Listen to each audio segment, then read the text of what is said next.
Mom and Dad on August 17th, 2009. And I've been wanting to do a little family video with you for quite a while, and we're finally getting around to it. So your Odyssey has taken you all the way down to Oceanside, California now, and you've been here, is it 7 years now? 7.5 years. Okay. We're going to get into a little bit from when you first met on, and hopefully pick up in other points in time on a couple more subsequent interviews. But let's talk about where you were in life when you met, your age for both of you, career, how you met, and your first impression with each other. So, how old were you both when you met? I was 25. 20. Just turned 20. Okay. And where were you in life when you met? We were in Chicago, and I was working for the Harris Trust and Savings Bank after graduating from the University of Illinois. And Barbara, you were? I was sent to Chicago with the airlines, United Airlines, and we both lived in the same apartment hotel, the Commonwealth. Which we saw a couple years ago. And yes, that was fun. And Dad, how long have you been out of college by that point in time? I had been out of college 3 years Okay. when we met. And Mom, you were in Westchester State earlier, and you left to pursue being a airline stewardess? Well, actually, I had finished 2 years at Westchester, and I needed money to finish school, full-time work. And so I was on my way to 69th Street. My mom had given me references for a bank there, and I didn't want to work in a bank. And it went through my head that friends said that United and TWA were interviewing in a hotel in Philadelphia. So I took another trolley car, and lo and behold, I got hired. Surprise. And next thing I know, my mom's saying, "What are you going to do?"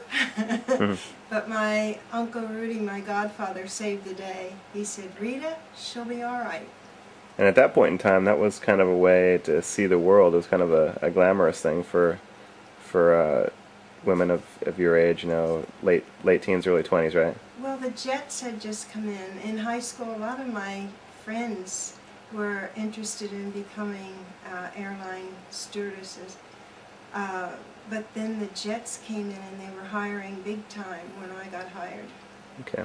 So how did you meet? Oh, well, like Barbara said, we both lived in the Commonwealth Hotel in the near north side of Chicago.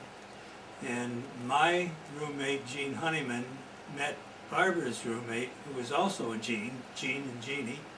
And they dated, and he came home one day and he said, Jeannie's got 4 good-looking roommates. And they decided that we might be a good match, and so one night I just called Barbara and asked her if she was free, and we met on a blind date. And how'd that first date go? What were your first impressions of each other? Well, my first impression was she's attractive, and then I really thought she was different from any girl I had met. She was really interested in people, never talked about herself. She was just really sincerely interested in people, and I was impressed. And Mom? I was thinking about our first date. I think we went to one of your favorite haunts. I wasn't very impressed with that. Where was to tell it? you the truth. Where was it? Do you remember? What was the name of it? Well, it's the Old Town something in Old Town, in the north side of California, of Chicago. I thought he's not trying to impress me. But I did enjoy our date, and I could sense we had similar values. And how long did you date before you got engaged? Well, I don't know that we ever got engaged per se, but we dated for 2 months, and then Barbara informed me that she was transferring to Los Angeles. And in the process, when she left, she wrote me a Dear John letter and talked about one of her other boyfriends and his family. Yeah, yeah. I don't think I did that. Yeah, we did.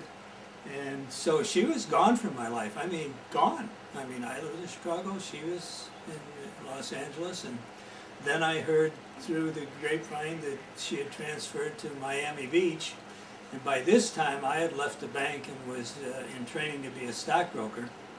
And then they sent me to New York City, and I lived in Greenwich Village for 6 weeks while I was in training. And one day, right out of the blue, Barbara called me at Eastman Dillon in New York. And I met her up at the St. Moritz Hotel, the southern end of Central Park. And we looked at it when we were there as a family there a couple years ago. And I just remember it seemed like it was a little strained because she was there and she was going to be gone again. And then she left and she was out of my life. And how long had elapsed between first dating and connecting on this occasion? That would have been about 4 months maybe. Okay.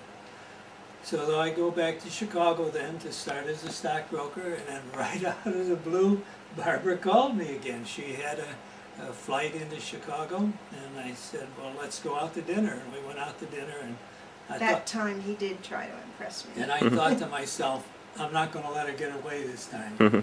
And she flew in 4 different times, and we went out. And then she invited me to come see her in Miami Beach, where she was living. And At the urging of my landlady, I Yeah. think she was a matchmaker. yeah, landlady gave me a nice room, and I don't even remember if she charged me even. Right, she- So I went down to see her, and that's where I proposed. Well, I have to tell you, it scared me in Chicago when I was based there when Dad started talking about marriage. Mhm. And I really did like him, and if ever I did get married, he was the kind of person that I would choose. But marriage scared me, frankly. And I thought, this isn't something everybody has to do. Well, you were just a kid. And besides, well, it wasn't just youth. I had the option of working out of Los Angeles where I could be with my dad's family, the family that I didn't grow up with, and it gave me a wonderful opportunity to get acquainted with my grandparents, and I just totally enjoyed that part of my family. How long were you there? Just 7 months. As soon as I could get a transfer, I felt like the mission was accomplished, and I could move on and get to be with my favorite uncle, Uncle Pat, Yeah. in Florida.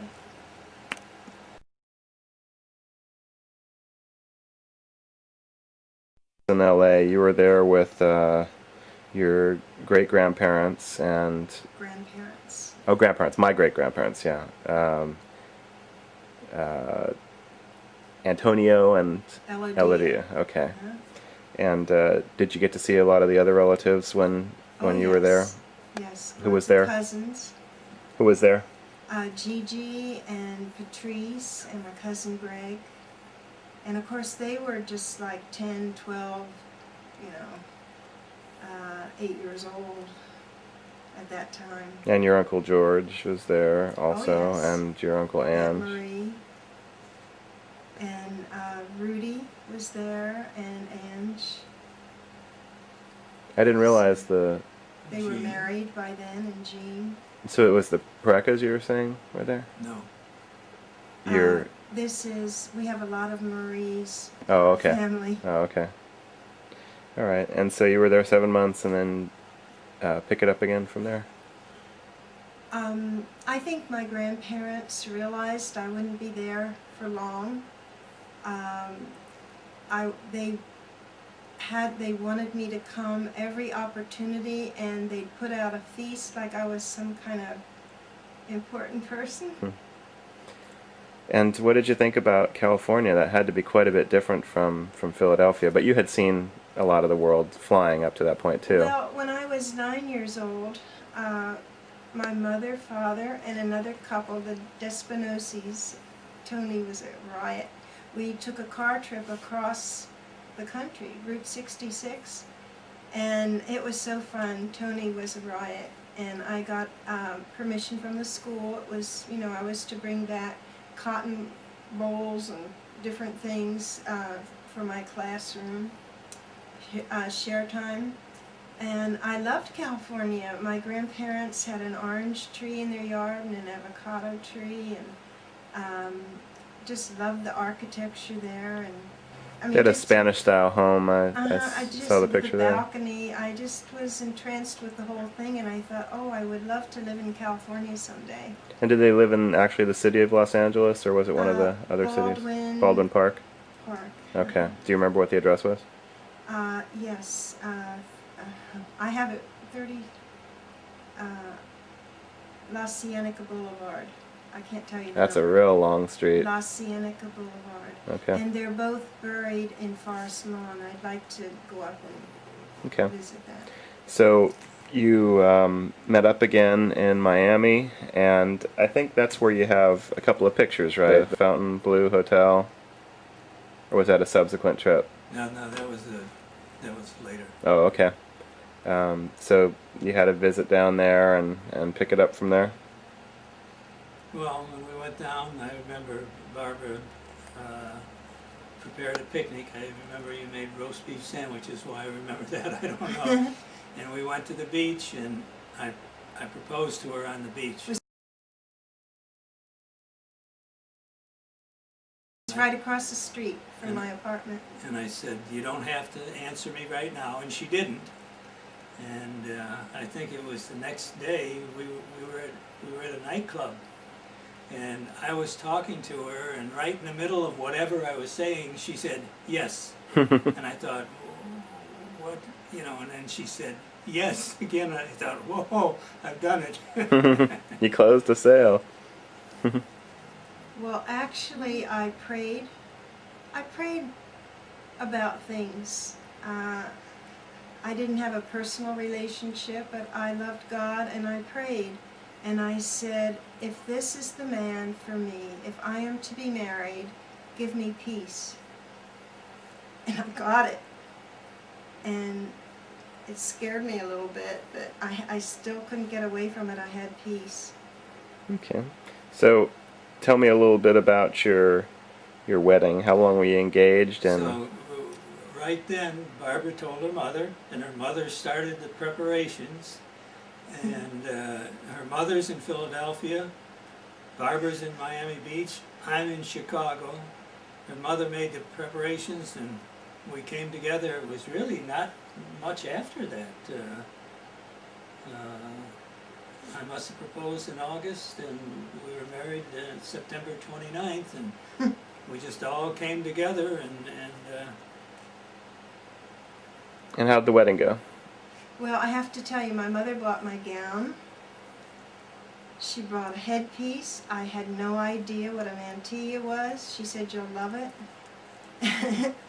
And it was a beautiful gown, a designer gown. I think she was able to get through our friend who worked for a fashion house in Philadelphia. And down to every detail, she planned a beautiful wedding, a mass at Sacred Heart Church. And the wedding reception was a 3-course sit-down meal with a band, my cousin's son's band, and about 150 people. I was very impressed. My mother said, it's the money you sent home that whole time you were away from Philadelphia. I just thought, okay. I did a good job. Did many relatives from Illinois have a chance to make it out? yeah, I think a fair number came. And friends. The friends who were in the wedding. And family from Florida, my Uncle Pat's family. So you were married in 1962, and you had almost 2 years before I came along. What was your marriage like without kids in the first couple of years? Well, We were very poor. Barbara was making $300 a month working at Marshall Fields. I was making $300 a month, which was a draw, and I never made the $300, so I actually was going into debt to be able Bad to work. market, So 62. between the two of us, we were making $600 a month. But it was fun. And where was that first apartment? That was in Rogers Park,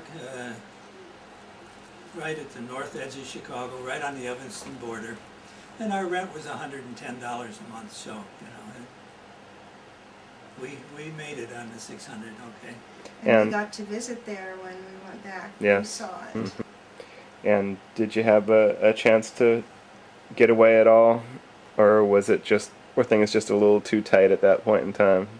Get away, you mean a vacation? Any little weekend vacations or anything? Just to see the family in Ottawa, Yeah. which was fun. But every week my mother called and say, "Are you pregnant yet?" Little pressure. Yeah. And Dad said, "Well, you know, we don't have the money to start a family." I said, "I'll pray." I did. I said, well, "I pray." It worked out. Yeah, at the time Barbara got pregnant, we had a total of $200 in the bank, and that was it. Mhm. Make it $600 a month. Living and on the you saw edge. that maternity dress I made out of drapery fabric. Mhm. It was pretty nice. Yeah. So, Dad, you were born August 2nd, 1935. You were, let's see, I think you were almost 29 when I was born. So you were 28, and Mom, you were 22, soon to be 23 later that year. And right now, Dad, you just had your 74th, just a spring chicken. And Mom, you'll have your 69th later this year on November 18th. You were born in 1940, right?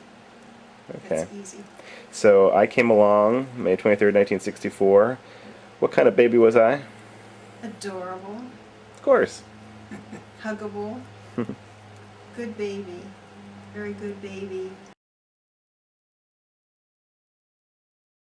For a first baby and somebody who hadn't done a lot of babysitting, you were a good first baby, no problems. I And remember when you were born and you were in the hospital yet, and you were in this little glass room right inside Barbara's room, and I just kept staring at you. You know, I couldn't believe that this little person was mine. And Barbara said, "Aren't you going to pay any attention to me?" Evanston Hospital was a very innovative, one of the best hospitals of its day.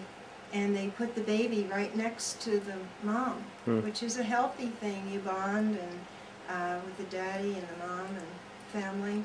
So that was a good beginning.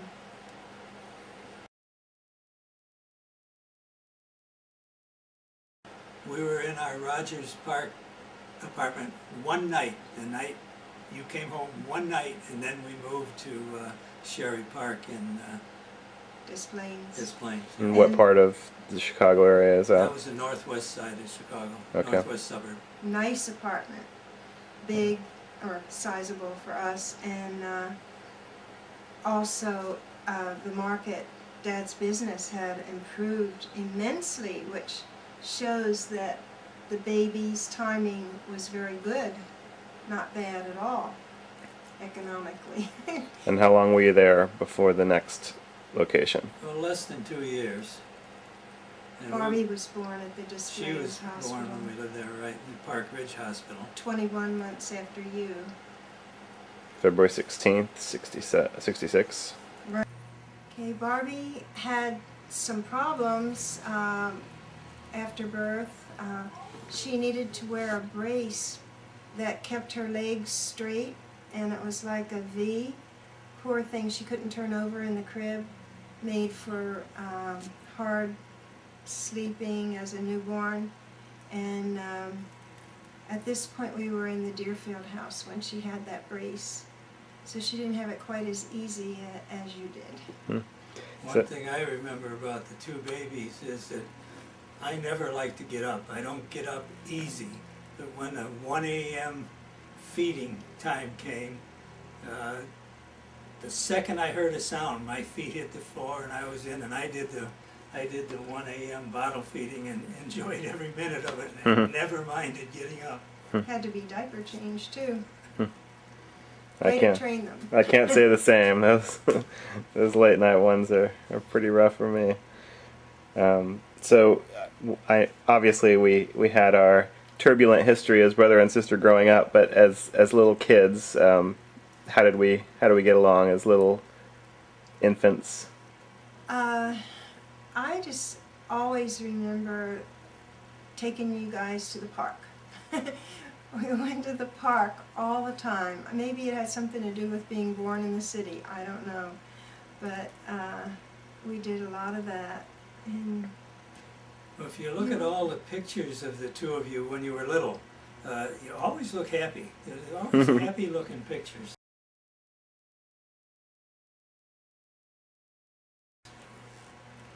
There was just that part in the middle where we struggled a bit, but we're back to happy again.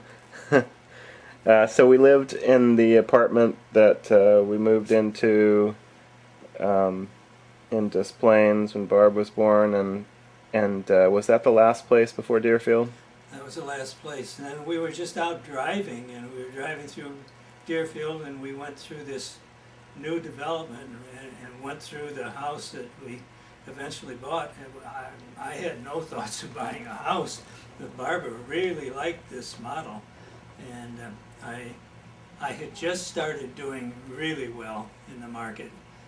And I remember that Deerfield home, it was a beauty. I mean, especially inside, and big, and we paid $53,000 for that.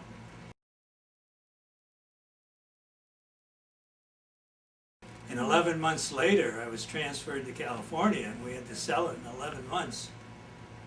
And I remember we sold it at the airport. I got a call, got pages at the airport. First, the guy bid $35,000 for it. Oops. I said, "You gotta be kidding!" But we ended up selling it for $57 and just covered our costs. That worked out good. that home, Dad said it was beautiful inside. Outside was Cape Cod, which would not normally draw me. But inside was very dramatic.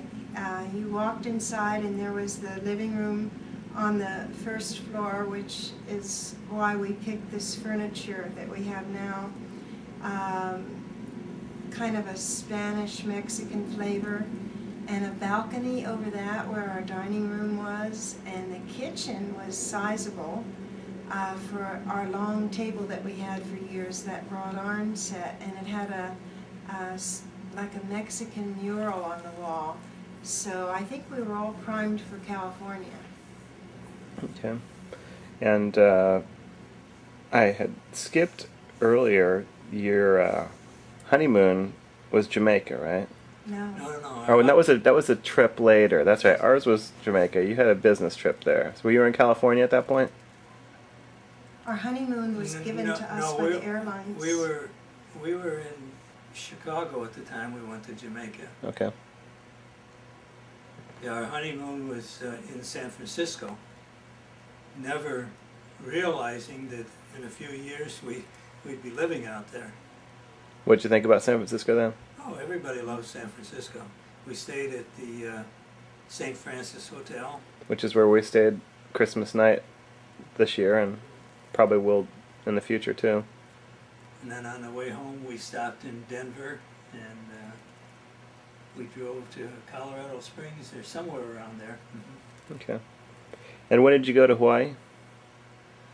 Well, we lived in California at that time. Deerfield. We lived in Deerfield at that time? Okay, Yes. and then I was transferred to California right after that. Okay. There were 8 couples that won that trip to Hawaii from the Eastman Dillon office.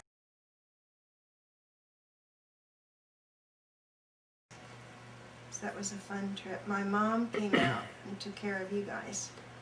Kauai, was it? Hawaii. Kauai? Or the Big Island? The Big Island. Big Island? No, Oahu. Oahu. And we went. Honolulu? Then we went to Kauai and Maui. We went to three. 3 we hours. went three. Okay. All right. And so, when was the transfer to California? That was 68. at the end of '68. Yeah, I commuted from Chicago for about a month and stayed in a hotel there. Actually, it was at the St. Francis where I stayed for during the week for a month, and then went home, flew home on the weekends, and then we moved out in January, I think, of 68. of '68, yeah. And we lived in a motel on Van Ness Avenue for the first week until we found a home that we rented in Lafayette. And we got over there because one of the top salesmen in the office lived over in Moraga, and he wanted us to live over there, so that's how we ended up over in the East Bay. So we're in that house for a year or so. Yeah. And then Mom found this house in Moraga that she really liked, and had me come over and look at it. And that house that you grew up in, we just paid $47,000 for that home. So that's. But it wasn't, it had potential. The price was right. And I saw the potential from the front door on. That Did take a lot of work. I remember there were a lot of weeds in the backyard. Well, it was a swamp. There was springs back there, and we had that drained, and then had a pool put in, and then totally landscaped the backyard.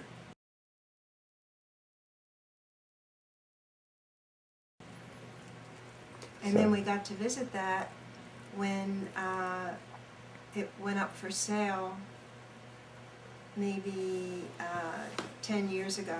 Yeah, I think Susan was actually expecting Paige, so it was Yeah. more like 11 years ago.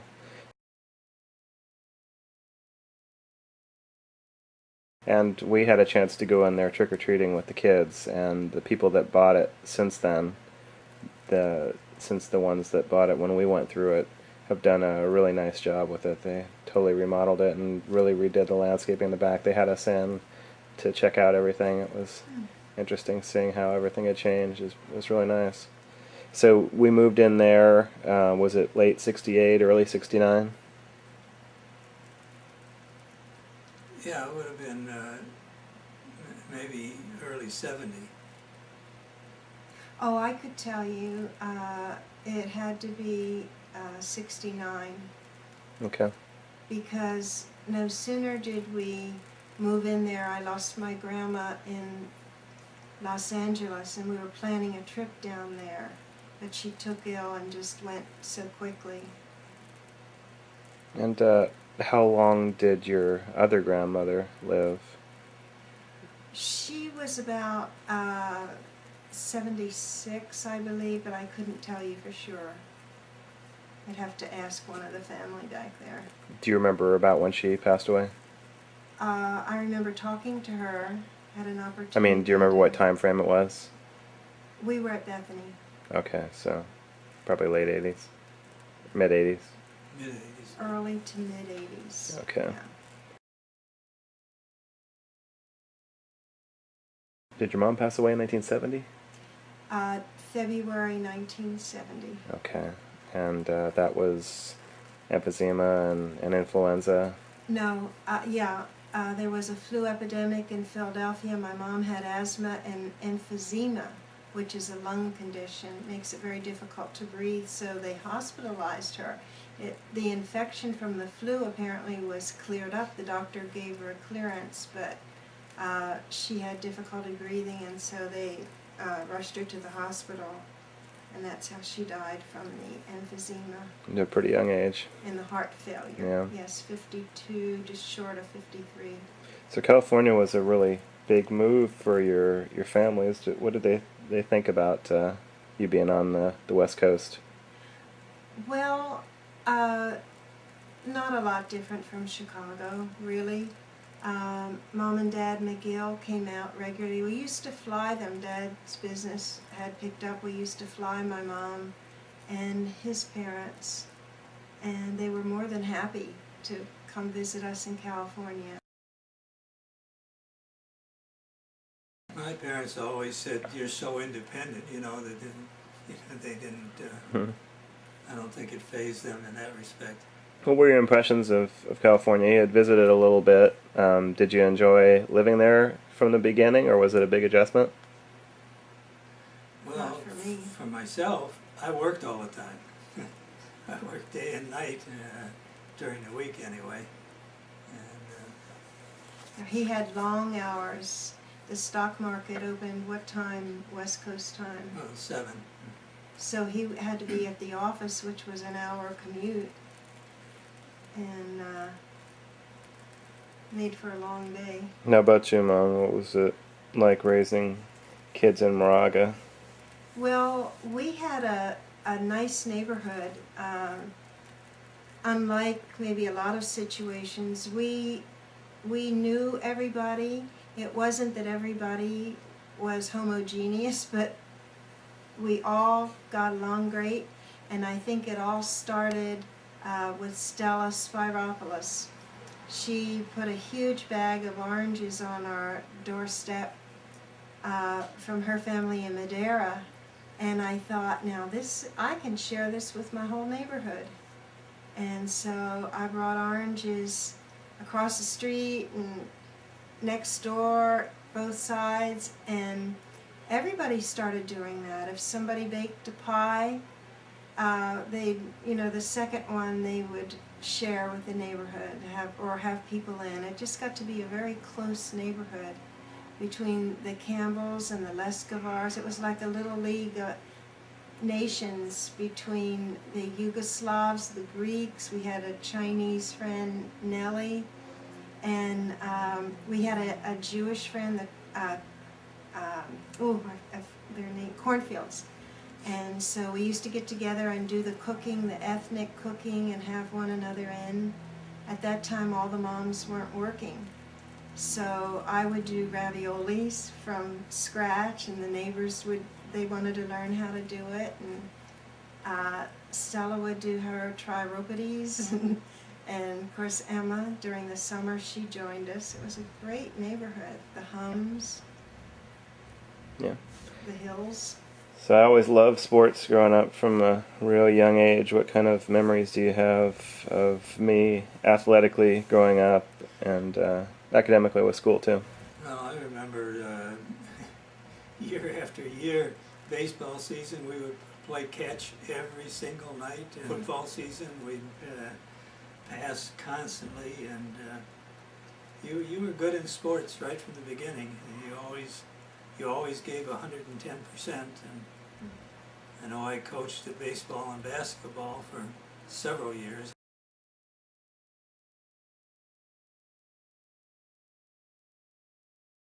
I guess like roughly 3rd grade through 8th grade. And academically, I know I always liked school. I always liked to read. I wonder where I got that from. Do you remember much about the academics growing up? Well, we have to start with Mrs. Westerman. Ava Westerman was an older lady teaching, but one of the best kindergarten teachers you would ever find. And she would be involved at Berkeley with all these innovative things. And so she came to us with some advice and counsel that we took her up on, and that got you off to a good start. And she loved the Christmas cookie parties that we had for the teachers and the volunteer helpers in the school. I always was involved with that. Every Christmas we would all do a tray of cookies in exchange. So we'd go home, we only had to bake one thing, and we'd go home with a whole tray of assorted cookies. And one year I didn't send out the invitations, and she called and said, "Aren't you going to do it?" So that was fun. We had that at our house. So I went to Nielsen Nursery School and Las Perales, where our kids go, and then Joaquin Moraga, where Paige is set to go, and eventually Miramani, which I tried not to go to, but the transfer request wasn't approved, and it worked out really good, I think. So not long after we moved to Moraga, all of our family accepted the Lord. Now, you both grew up spending a decent amount of time in church as kids. What made the difference? What made the light bulb come on spiritually later on to bring about that big change in your faith and in our family's faith? Well, in Philadelphia, I started out in the parochial school, and I loved it. I just got a love for school early, learning, and the disciplines of study. And then when we moved out to Havertown, that education I got in the parochial school really stood me in good stead. I could write cursive, and I didn't have art or things like that, but I very much appreciate the spiritual foundations. It was very important in my family to honor God, and we never missed church. I can remember even my grandmother going with boots in the snow before, or maybe the car wasn't working, or maybe before the women were driving. But that's impressive.